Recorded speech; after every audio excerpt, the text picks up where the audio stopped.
If you're worried about a potential upcoming recession, there is one thing that your marketing and sales team can do, and it is just to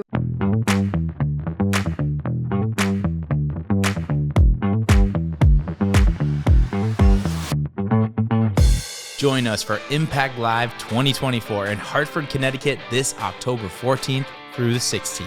Over 3 days, business owners, CEOs, and marketing and sales leaders will learn proven strategies to drive business growth. Attend expert-led sessions on marketing, sales, leadership, and AI, and get a chance to network with industry pros just like yourself. Discover how companies like yours are dominating their markets. Secure your spot at impactplus.com/impact-5. And for all of our Endless Customers listeners, we have an exclusive discount code that'll save you $100. So when you're on the checkout page, just enter the code ECPOD100 in all caps for $100 off. We'll see you there at Impact Live 2024 up in Hartford, October 14th through the 16th. Welcome back to Endless Customers, where we help you learn how to earn trust and win more business in the age of AI. I'm your host, Alex Winter, and today we are joined by Mandy York, who is a video and content trainer and coach here at Impact. Mandy, welcome to the show. Hey, Alex, how are you doing? I'm doing good. I'm pumped to have you back on the show. How's everything with you? How are you doing? All is well, all is well. We're having an excellent time over here, but we are heading into the fall, and so we have had lots of exciting things happening with clients as they do this time of year. Yes, it's an interesting time of year. Things are cooling off weather-wise, but maybe they're heating up business-wise. So let's get into the topic for today. We got a lot to talk about. We're talking about educating your buyers. And there's a question here, because we talk about this a lot behind the scenes. Austin, you and I, the whole company, we talk a lot about educating your buyers, but I think a lot of our clients think they know how to educate them when it comes to products and services and different things like that. But there are other things that we also need to educate them on. So it's not just like, this is what we sell, here are our products, here's like the basic stuff, which is obviously important, but like there's layers to this and there's more ways to build trust. And I'd love to pick your brain and get your take on what those things are so that our audience can learn more about it. Yeah, absolutely. So this is actually something that I get fired up about. We talk about educating the buyer, and our clients are very, very good at it. That is what we coach and train on here. That is what we tee people up to do, and they tend to do a really great job. And they tend to be really great experts at their own product or service, right? I think where it starts to fall apart, though, for many of the clients that I'm working with right now, especially, is when we start talking about the industry as a whole. So in the last few weeks, we've had a couple of podcasts that came out around like industry disrupting content. And we've been talking about, how different events impact the world of business. And I think that's something that we need to kind of bring to the table and discuss as a They Ask You Answer Endless Customers community. Is how do you educate your buyer on your whole industry? And then what lenses should you be looking at that through? Okay, that makes sense. So let's dive into that more, because I'm curious like what you mean by that. So when you talk about lenses and what you need to look at, like the lenses through which you need to be looking at your business and at your content, what does that actually like play out? And what should like business leaders and marketing managers and people be looking at to just further that journey? That's a good question. So think about the kind of headlines that we have been seeing come up lately over the last few weeks. There's been a lot of talk around the election, around the economy, around world events. And not that I want to get into a big political discussion or anything in here today, but You don't want to? Really? we can if you want to go there. That we is can. not what this show is about. No, but it is important to discuss because listen, the election is coming up. These things are happening. There are world events that influence people's decision making, that influence business. So it's important to at least think about these things and figure out how it's going to affect us moving forward. Right. And your buyers, they have the internet too. Like they are also seeing these headlines. They're living them. Mm-hmm. They're feeling the squeeze of higher grocery prices. They are seeing the tech layoffs. They are, if we focus in on the economy for just a second, is let's say that you have a product, you have an expensive product. I work with a wonderful, lovely HVAC company right now. But a full HVAC, like a new HVAC system to put in your house, is anywhere between $15,000 and $30,000 Oh yeah. to the duct work and all that. And so if I as a consumer, they're B2C. If I, as a consumer, am sitting here and I'm thinking, oh my gosh, well, my grocery bill was just $500 and the kids are going back to school, so they need new school clothes. And, my job laid off people a few weeks ago. So now I'm worried about that. Am I really going to throw down 15 or $30,000 on a new HVAC system unless I have no other choice? And the answer to that is no. Right. I mean, the regular common consumer is straight up not going to do it. And so we as businesses have to start educating them about the various options. And so the knee jerk reaction is like, oh, we have this thing and it costs this much money and they better buy it. And we're going to say all this stuff to make them buy it, which is great, except the market of people that can buy it has gotten a lot smaller this year because of all that economic stuff. So, are there lower cost options that you could be pointing out to them? Could you encourage trust by saying, hey, we know that things are tough right now in the economy, and most of our customers are not going to be buying this top of the line HVAC system. Here's a more budget friendly option that you should look at. Those things, they go a long way. And I think a lot of our clients here at Impact, they lose sight of that because they're so focused on, oh, we're going to sell this thing that's going to make all this money and blah, blah, blah. But are you really educating them on all of the options that are available? Yeah. No, that makes so much sense when you say it that way. The psychology does play a big piece into it too. And I think a lot of people forget about those large scale factors. So can we talk a little bit more about, when you're talking about products and services and how you want people to buy, how can you get laser focused on getting people to remove those psychological factors and to really just feel like you're trustworthy and that they can feel confident in buying from you or talking to you or whatever the case may be? Yeah. So another example for you. Everybody in the world has this kind of universal experience where you have tried to buy a car and you ran into like the proverbial sleazy car salesman, right? Mm-hmm. And they use all these tactics that are designed to upsell you on various things, to get you to buy a more expensive vehicle than you intended to get you to add on that extended warranty package that I'm not entirely sure what that does, to get you to put fancy air in the tires, all of these different things. Yeah, use nitrogen, not the regular stuff. Yeah. Yeah, yeah, they've gotten me with that one before. But those things are kind of rooted from what I consider to be a bad place. They are trying to get more money out of a person. And although that may very well be the thing that we are all trying to do for the bottom line, I'm not going to pretend that we're not business people. But what I will say is if you start approaching the content you're creating through the lens of, I want to help people, I want them to make the right choice so that they are happy about the choice 6 months after they've made it. I want them to feel like that I have helped them, not like I have sold to them. Right. Or swindled them into things they didn't really necessarily need or want. Right. And so, I think we've got to take a step back and look at the impact that some of those sales tactics, educational tactics, whatever, how those things influence people. Because when I've started this and I said, think of the sleazy car salesman, everybody thought of one. You remember that guy. You remember what the nitrogen in the tires. You remember that stuff, and not in a good way. And we don't want that as business owners. I don't want my HVAC companies or my roofing companies or my SaaS companies to be like, we've got all customers who, yeah, they bought from us one time and then they hated us after. I want somebody that maybe right now, while the economy is tough, they come to you and they buy a HVAC system refresh where you go in and clean the whole thing out and fancy it up and help that system last 3 or 4 more years.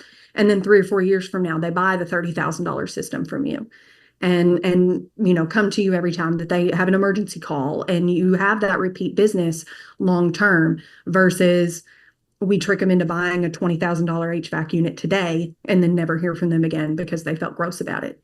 Yeah.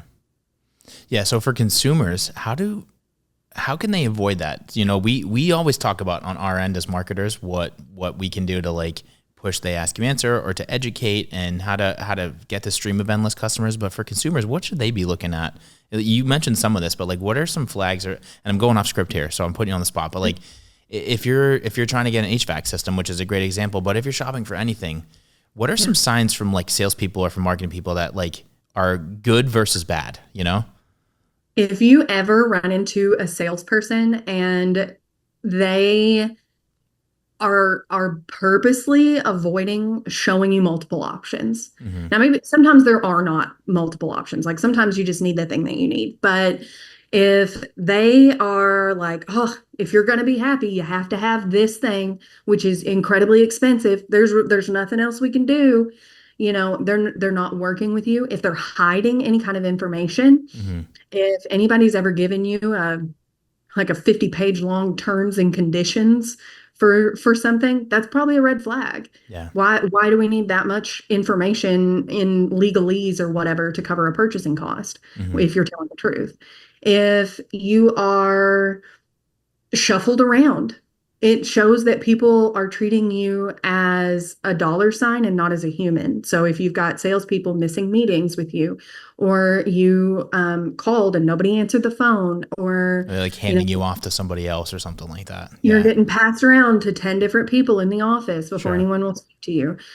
I want people to be on the lookout for businesses that care about them, because that's the currency that we need to be dealing in now, is not just money, but it's I give my business to people who treat me well. Mm-hmm. And businesses, I believe, have an ethical responsibility to treat their customers well. Absolutely.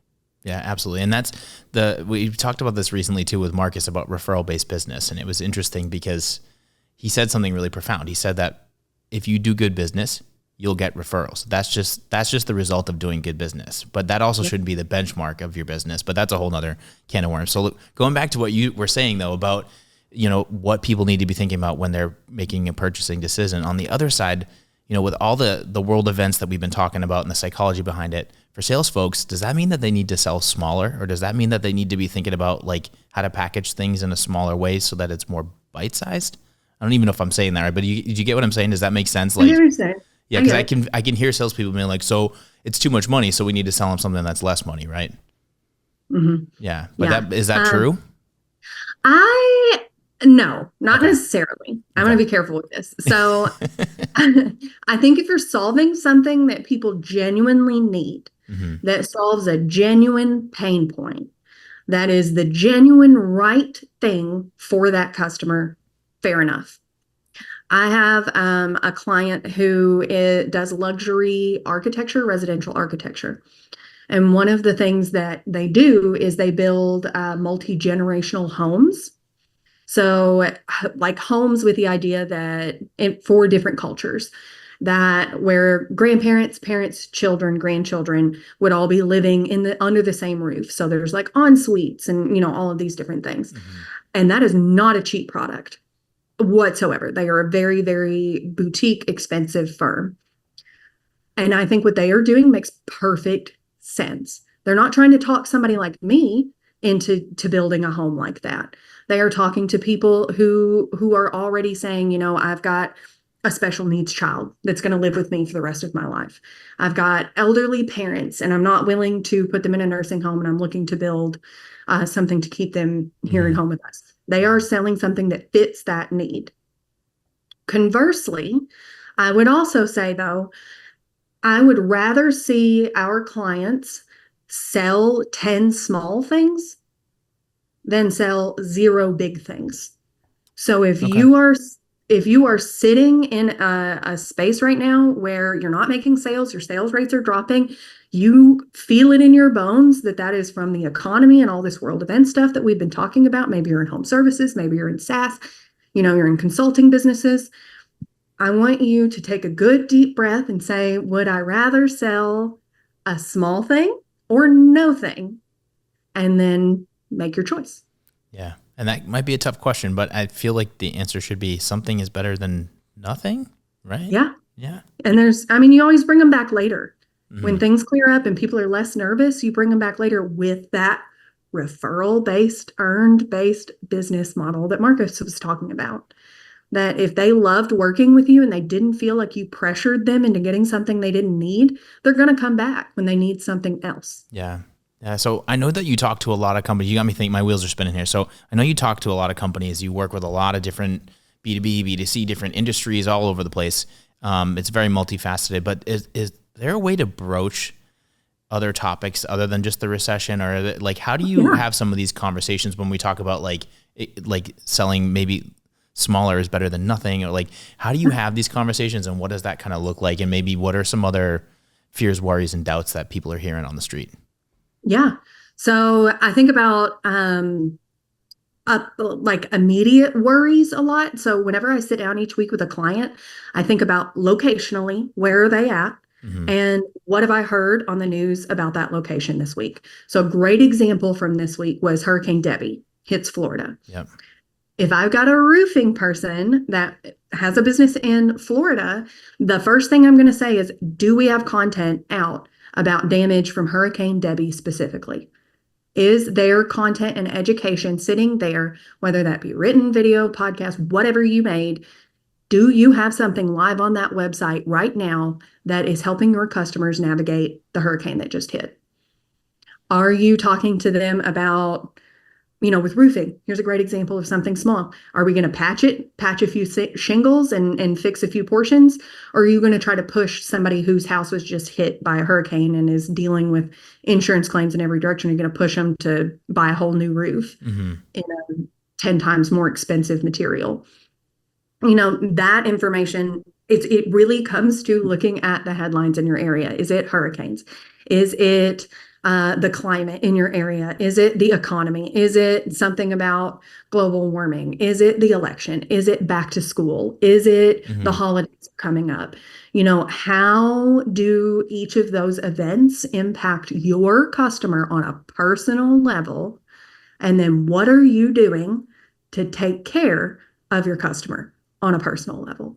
I love that. I absolutely love that. And it is going to depend geographically where you are, but staying, like, keeping your finger on the pulse is important because you can be more proactive with your messaging and your content to help meet people where they are. And I love that because that's what this is all about. How Yes. does that work? So you talked about roofing and a few different industries there that made total sense. But what about for like B2B companies and for companies that maybe like don't fix roofs and that maybe are in manufacturing or do things a little bit differently? This is a good one. I love this question. So I've been running into this a lot. If you work in, I mentioned SaaS, or if you work in payroll, you work in human resources, you do EOS training, you do, all of these different things where you're selling to other businesses. Mm-hmm. I want you to start thinking about the demographics. So earlier this week, I was speaking with an HCM company that does like benefits enrollment for other companies. They help them sign up for like Affordable Care Act stuff, and they, like set up employee benefits. And I asked them, have you talked to anybody in Gen Z lately? Those Gen Z is not children anymore. They're in the workforce. That makes me feel so old. I know. Uh, I know. And that you said that out loud and I was like, wait, what? But it's true. yeah. It's true. You're correct. And it's not just like recently, it's been that way for a few years now. So like Yeah. these are real working professionals. These are adults that are part of the system now. So are you addressing it and thinking about that? That's a really good question. What are people saying? Have they thought about it? They haven't, Eesh. because generally, if you work in like benefits and payroll, that tends to the businesses tend to trend older in that Mm-hmm. sector. Mm-hmm. But I was like, Gen Z doesn't care as much at all, even as millennials, Gen X, boomers, whatever. They don't care about parental leave as much as millennials did, because a lot of Gen Z doesn't want kids. So why are we creating all this content targeted at new parents whenever like the new parent age people are not having kids? Why are we making this content around I don't know, remote work? Why are we not making stuff about remote work? Benefits for mental health, benefits for all of these different things that are more pertinent to that specific demographic. Yeah. So when we're talking B2B, yes, world events and all of the things, but also start looking at your demographics too. Start looking at who is your audience, how is it changing? Who are you actually talking to? If you are writing content for a CEO, we can make some assumptions and we assume that person is older and they want to be spoken to in a certain way and that they have more years of experience under their belt. But if you're writing content that's supposed to go to frontline employees, you need to be writing content that's going to connect with that audience instead. Yeah. So true. And it just goes back to the ask you answer. You got to meet people where they are. So you need to know, depending on what industry you're in, what geographic region you're in, what your personas are, so that you can really speak to them and meet them exactly where they are. Yeah. For sure. Yeah. So what would you say is the first step? Okay. Like we have listeners, we have people watching, they're picking up what you're putting down. They're like, yes, I totally agree. Maybe there's some roofers down in Florida that are really pumped right now. I'm thinking of Dave and the guys at Roof Crafters, but, what would you say to leaders and to business people that should be the first step towards implementing this or starting to practice what we're talking about? Yeah. The first and most crucial thing that you can do is talk about this with your team. Mm-hmm. So take this podcast and wherever we're posting it and send it to your team. Send it to your marketing people, your sales people, whoever, send it to them and say, hey, I want you to listen to Mandy go off for a little bit. And then I've put a 30-minute meeting on your calendar for next week. And once you sit down in that meeting, I want you guys to talk about things that are going on that impact your business, impact your people that you are selling to, whatever those people are. And then the third thing that I haven't touched on a lot in here is find something that you are passionate about, that your team is passionate about, because creating this kind of content is a whole lot easier when the people writing it, filming it, distributing it, whatever, they care about the topic. Mm-hmm. So this is a great time for that Gen Z videographer to shine. This is a really great time for those salespeople that remember the '08 recession. It's their time to shine. Mm-hmm. Sit down and just rant together and really tear apart these issues. Talk about how they impact you. Talk about how they impact your friends, how they impact your choices. Because at the end of the day, whatever choice you would make is not that dissimilar to the choice that your buyer would make, or it shouldn't be if you understand your buyer. And get in there, have that discussion, get those topic ideas down, and then just go out and start creating that content. Go out and educate people from a place of caring and love and wanting to take care of people and wanting to have a better future for the world and all of that stuff. And put it out there, see what sticks. Yeah, no, that's really great advice. And I definitely agree with you. I think everyone can commiserate around these feelings, whether you're on the customer side or the employee or the leadership side, because these are world events. These are things that everyone's worrying about. And it doesn't matter what political side of the equation you're on or what's happening with this hurricane coming in or whatever the case may be. But like, these are things that affect everybody. So on some level, there is a commonality there that we all feel. So it's important to at least be mindful of those things, right? So could you share maybe a customer story or something where someone is just like really dialed in with this? There's like a leader or a team that you've worked with that like they acknowledge this and they're really good at practicing this on a daily basis. All right, yeah, I will name drop AV Architects. Actually, that's the firm that I was talking about earlier that builds multi-generational housing, among other things. They do lots of stuff, but that's one of the things that they do. And I love that they do that, though, and I know culturally it might be different for certain cultures, and it might be foreign for some of us Americans. But overall, with the way that the economy is going and the cost of living and house prices and just everything with inflation, it almost seems like they're in a really sweet spot right now. Yeah.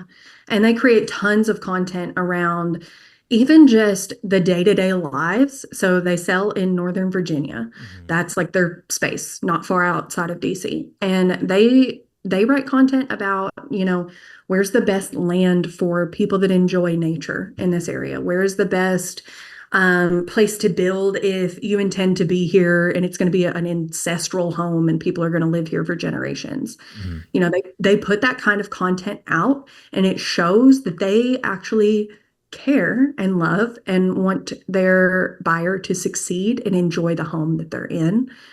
And I think that back to my point earlier about like the passion that people have around the work that they do, they are, they are a family ran business. Mm-hmm. They are a multi-generational family. It's mom and kids that are working in mom, dad, and kids that are working in that business. And I think that shows in the way that they take care of their people. Yeah, no, I hear that. And so this has got me thinking, that's a great example of positive ways to create content and to meet people where they are and to get them excited about learning more so that they can make a better decision. But what happens for business leaders and for marketing people and sales folks some of the topics that we've been talking about when we get into politics and certain pieces, they're touchy subjects. I don't want to I'm going like to flashbacks at Thanksgiving dinner. I don't want to go there, but like some of these topics can be sensitive. So what would you recommend for people to go around about like addressing these things in a way that is maybe unbiased or like a safe way of doing it that isn't going to rustle too many feathers? Yeah. That's really going to come down to your business. Mm-hmm. So there are businesses that I work with that take a really strong, like their political identity as part of their business model, and that's valid. If that's the image that you want to put out, then do it, go for it. Mm-hmm. But I wouldn't be careful of the typical type of business. Don't go out there and be inflammatory. You can definitely just say, hey, we too have been seeing lots of headlines about X, Y, and Z. And while we don't feel that we're the experts on politics, the economy, the, laws, whatever, global warming, like we're not the experts on that. We are the experts on how pain point affects customer. Yeah.